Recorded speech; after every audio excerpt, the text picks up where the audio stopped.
আসসালামু আলাইকুম। দেশ এবং দেশের বাহির থেকে যারা আমাদেরকে দেখছেন, দেখেন কি পরিমাণ মাছ পাচ্ছে আমাদের ঘেরে। দেখেন ছাব্বির মাছ মারতেছে এবং এখানে আমাদের আঙ্কেলগুলো মাছ মারতেছে আমরা দেখতে পাচ্ছি। এবং আমরা একটু দেখি, দেখেন কি পরিমাণ মাছ। এটা সত্যি খুব অভিহিত একটা বিষয় এবং খুব আনন্দিত। এবং এখানে কাকু মাছ মারতেছে, আমাদের এখানে 4-5 জন মাছ মারতেছে। আমরা তো জাল ফেলাতে পারি না, তো আমরা এই জালে দেখি কেমন মাছ আসে, আমরা সেটা একটু দেখার চেষ্টা করব। এবং এটা সত্যি খুব আনন্দের। আমি যারা সারা বাংলাদেশ থেকে দেখছেন তারা আসলে এইবার হয়তো মাছ উঠে নেয়, হয়তো জালটা ভালো পড়ে নাই, কিন্তু এই যে দেখেন এখানে জাল কিন্তু মাছ কিন্তু ভর্তি হয়ে গেছে প্রায়, এটাও প্রায়। এবং এখানে কিন্তু অনেক মানুষ আসছে, খাল সাইড দিয়ে মাছ মারতেছে, দেখতে পাচ্ছেন আপনারা, খাল সাইড দিয়ে মাছ মারতেছে। এবং এইখানে যেগুলো আছে এখানে এগুলো আমাদের লোক সব, এগুলো আমাদের ঘের। এবং এই ঘেরেই মাছ হচ্ছে, ব্যাপক পরিমাণ মাছ হচ্ছে, আমরা খুব দেখার চেষ্টা করছি। এবং খুব আলহামদুলিল্লাহ দেখেন আল্লাহ তাআলার সৃষ্টি মাশাআল্লাহ খুব সুন্দর। এখানে আমরা খুব বেশি থাকা হয় না।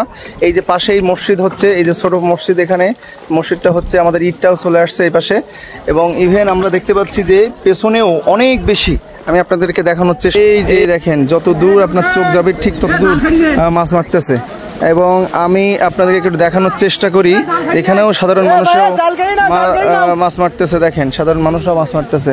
এবং আমি খুবই ভালো লাগলো, এই জন্য এই মুহূর্তটা আপনাদেরকে দেখানোর চেষ্টা করলাম, যদিও ব্যস্ত চলতেছে তবুও আপনাদেরকে মুহূর্তটা দেখানোর চেষ্টা করলাম আর কি।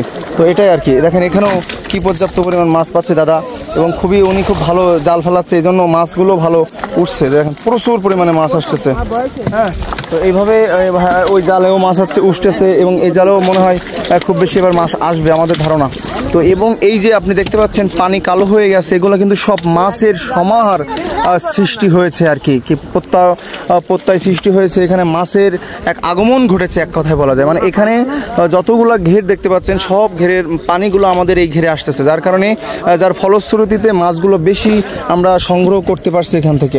তো এইভাবেই মাছগুলো সংগ্রহ করতেছি, কারণ এই কারণে যে মাছগুলো এই ভাস দিয়ে সোজা সাগরে চলে যাবে, একদম সোজা সাগরে চলে যাবে। এর জন্য আমরা এই মাছগুলো এখান থেকে সংগ্রহ করার চেষ্টা করছি।